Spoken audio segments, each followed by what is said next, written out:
Fascist স্বৈরাচার lady ফেরাউন শেখ হাসিনার পতনের আন্দোলন করতে গিয়ে বিশ্বের বিভিন্ন দেশে আমাদের প্রবাসী ভাইরা আটক হয়েছেন।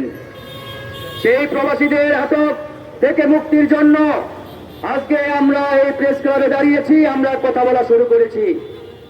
দুঃখের বিষয়, যে সকল প্রবাসী এই লেডি ফেরাউন শেখ হাসিনার পতনের জন্য বিভিন্ন দেশের দূতাবাসের সামনে বিক্ষোভ করেছে, আন্দোলন করেছে, আজকে সেই প্রবাসী ভাইরা কারাগারে বন্দী, কিন্তু তাদের মুক্তির জন্য কথা কেউ বলে না।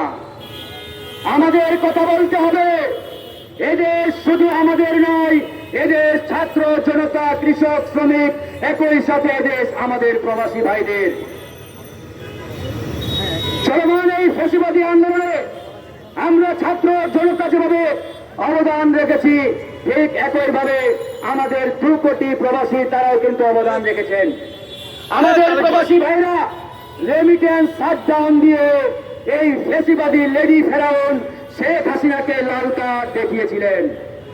আমাদের প্রবাসী ভাইরা এই লেডি ফেরাউন শেখ হাসিনাকে লাল কার্ড না দেখালে আমাদের অর্থনীতি শেখ হাসিনা চালিয়ে নিতে পারতেন। কিন্তু যেদিন প্রবাসীরা ঘোষণা দিলেন আমরা বাংলাদেশে আর রেমিটেন্স পাঠাবো না, সেদিনেই এই শেখ হাসিনা বুঝে গিয়েছিলেন আমার ক্ষমতার গতি আর বেশি দিন নাই।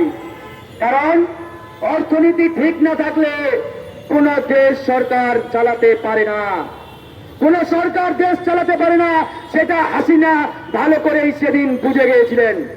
তো প্রিয় বন্ধুগণ, আজকে আরব আমিরাত, কাতার, সৌদি আরব সহ মালদ্বীপ বিভিন্ন দেশে আমাদের শত শত প্রবাসী নানান সমস্যায় জঞ্জাল অবস্থার মধ্যে রয়েছে। প্রায় শতাধিক প্রবাসী সেসব দেশের কারাগারে আটক অবস্থার মধ্যে রয়েছে, বন্দী রয়েছে। আমরা যদি তাদেরকে মুক্ত করতে না পারি, তাহলে এই যে দ্বিতীয় মুক্তিযুদ্ধের মাধ্যমে এই বাংলাদেশকে আমরা স্বাধীন করেছি, এই স্বাধীনতা অপূর্ণ থাকবে, এই স্বাধীনতার পূর্ণতা আমরা ভোগ করতে পারবো না। তাই আমাদেরকে পরিষ্কারভাবে একটা বার্তাই আমরা বলতে হবে, যে সকল প্রবাসী ভাইরা কারাগারে আটক রয়েছে, আগামী 1 সপ্তাহের মধ্যে এই প্রবাসীদেরকে কারাগার থেকে মুক্ত করতে হবে। এটি আমাদের বর্তমান এই গণঅভ্যুত্থানের মাধ্যমে অন্তর্বর্তীকালীন সরকারের অন্যতম একটি প্রধান দায়িত্ব হবে। এটা আমরা আমাদের এই মানববন্ধন থেকে আজকে দাবি জানাচ্ছি।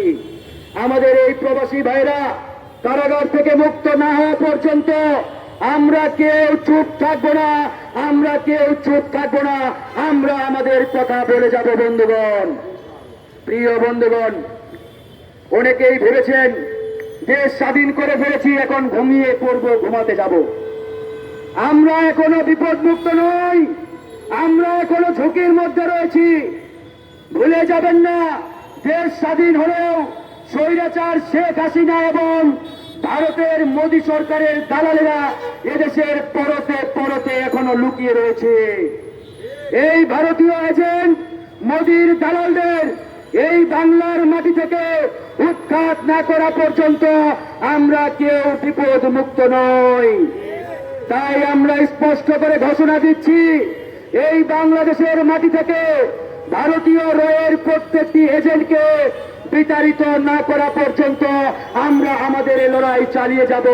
আমরা কেউ রাজপথ থেকে ঘরে ফিরে যাব না।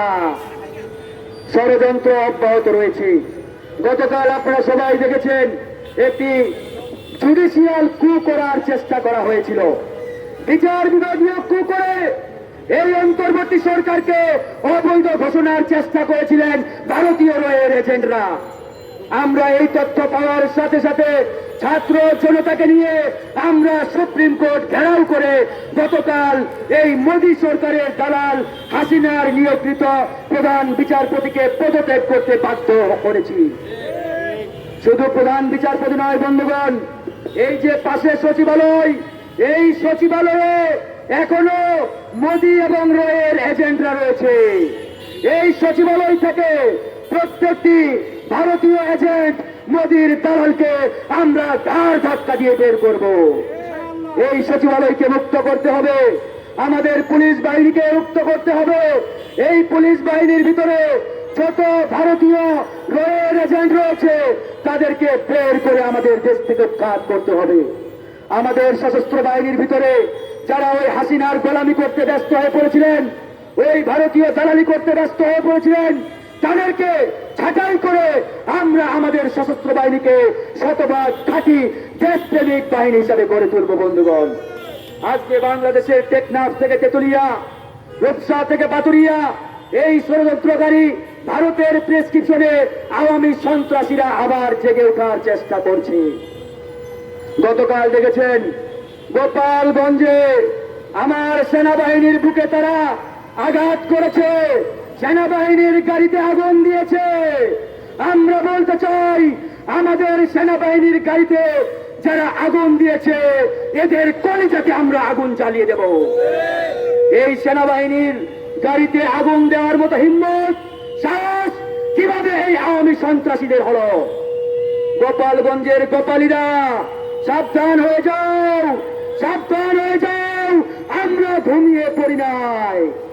তোমরা এই দেশ নিয়ে চক্রান্ত করবা, এই দেশ নিয়ে তোমরা ষড়যন্ত্র করবা, আর ছাত্র জনতা বসে বসে আঙ্গুল চুষবে, এটা হতে দেওয়া হবে না। ইতিমধ্যে আমরা শুনতে পাচ্ছি 15ই আগস্টকে কেন্দ্র করে সারা বাংলাদেশে তাণ্ডব চালানোর জন্য নাকি আওয়ামী লীগ প্রস্তুতি নিচ্ছে।